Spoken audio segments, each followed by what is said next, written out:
Hello guys, welcome back to my YouTube channel. Today's topic is types of investment risk.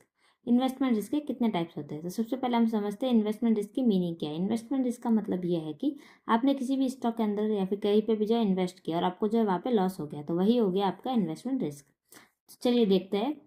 सबसे पहला type of investment risk है वो है market risk. Market risk का मतलब है ये है कि losses due to changes in market prices. ठीक है, तो स्टॉक मार्केट की प्राइस को चेंज आने से जो है आपको जो भी लॉस हुआ उसी को बोलते हैं मार्केट रिस्क।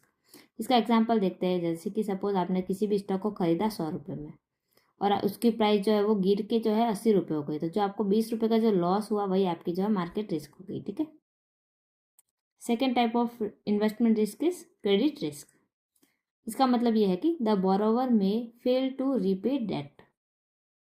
आपने किसी को भी जो है पैसे उधार दिया और वो जो है आपके पैसे वापस देने में जो है फेल हो गया, तो उसी को बोलते हैं क्रेडिट रिस्क। फॉर एग्जाम्पल, आपने जो है किसी भी कंपनी के जो है वो बॉन्ड्स जो है खरीदे और कंपनी जो है बैंकरप्ट हो गई, तो उसके बाद में जो है आपको जो है एक पैसा भी आपको वापस नहीं मिला। ठीक है, तो वही आपकी जो है वो क्रेडिट रिस्क है। Third type of risk is liquidity risk. Liquidity risk का मतलब ये है कि difficulty selling an investment quickly at a fair price.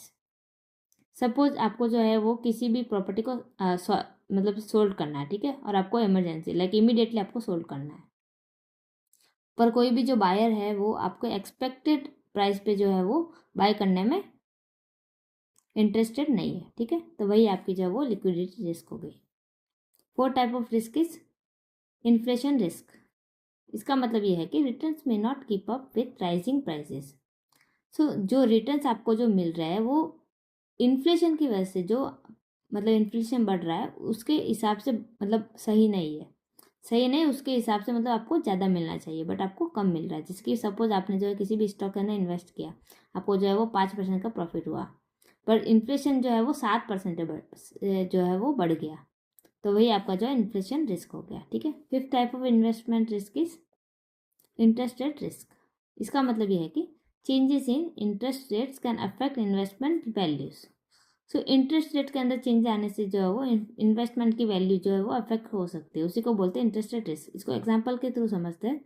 Suppose आपने आपने जो है वो गवर्नमेंट बॉन्ड के अंदर जो है इन्वेस्ट किया। ठीक है, आपने गवर्नमेंट बॉन्ड खरीदे और आपको जो है वो 6% जो है मिल रहा है पर एनम का इंटरेस्ट।